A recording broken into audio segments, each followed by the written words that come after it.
Next Saturday, July 10th, the new moon in Cancer shows its vulnerable side, its defensive side, and its nurturing side, all in one hit.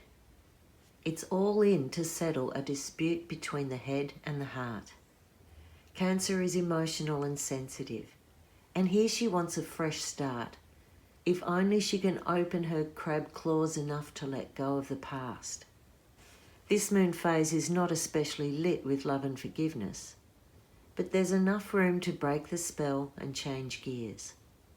For some, this will mean changes on the home front, initiating a new cycle.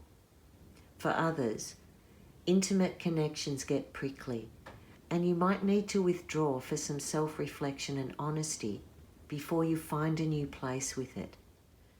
The Capricorn moon of culminations 2 weeks ago lifted the veil on illusions, drew the line in the dirt, and said enough. Within hours of the full moon, Rudy Giuliani lost his law licence for lying about election fraud. Britney Spears read a devastating statement in court to get control of her finances. And tragically, a Miami apartment building collapsed, burying the inhabitants without warning. The Ben Roberts-Smith defamation trial began, and we heard the extraordinary lengths he allegedly went to conceal evidence. Later in the week, we got a mangled message about the AstraZeneca vaccine from our PM. And with that combo of Neptune, Pallas and the moon's nodes, there's been more on the blur between truth and belief.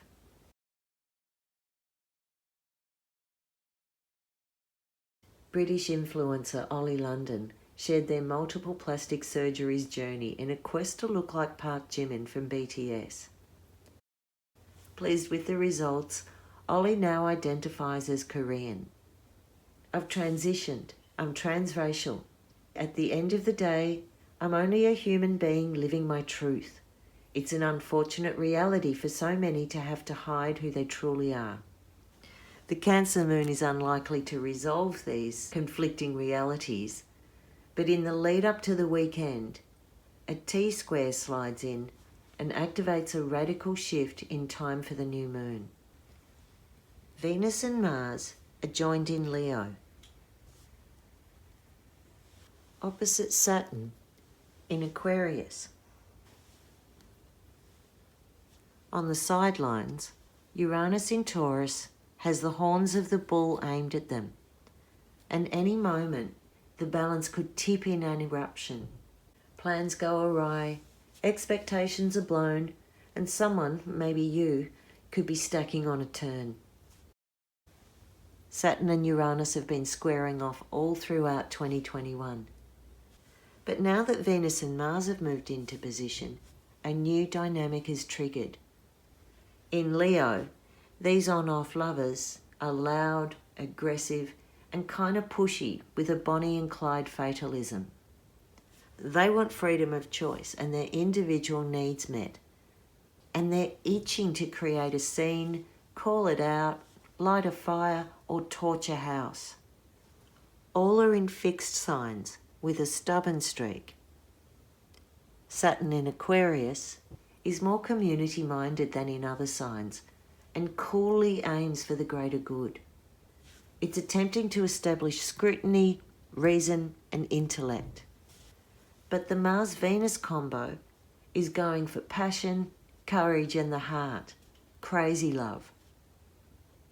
There are opposite ends of the same line, and there's a tension between the needs of the individual and those of the group.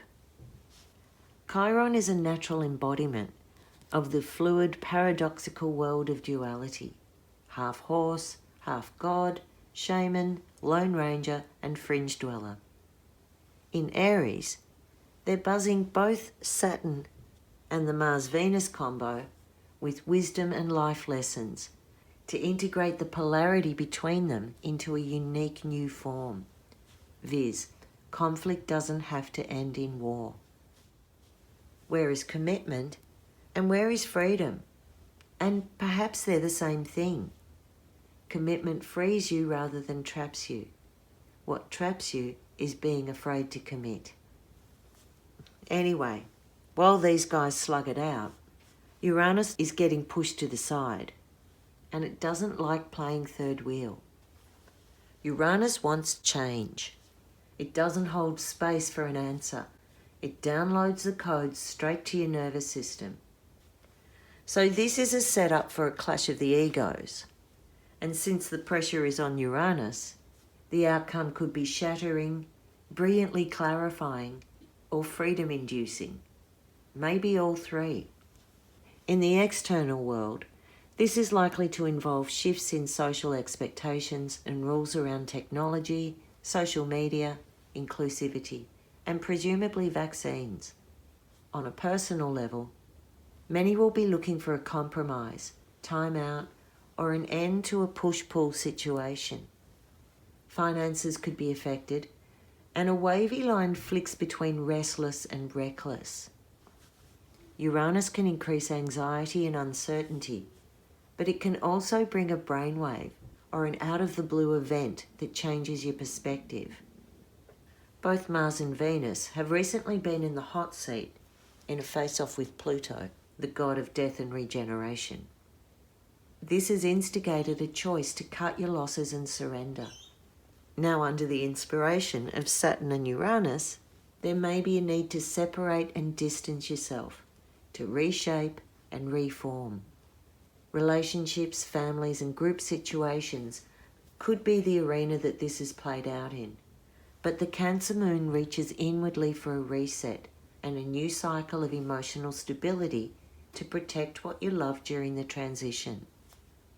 Cancer calls you to come home, to nurture yourself and care for others. But with all the restless currents, you might have different feelings about what was once a safe haven and a comfort zone. Maybe you've outgrown something familiar, or you're just ready to move in a new direction. The tide changes, the crab claws creak open, and after a moment of floating blindly, the soft, vulnerable parts are free to evolve into a new form. I'm Meryl Key, and this is my Mystery School. Like, follow, share, and subscribe. See my moon reports and more on YouTube, or contact my website for a consultation, www.merylkey.com. Blessed be.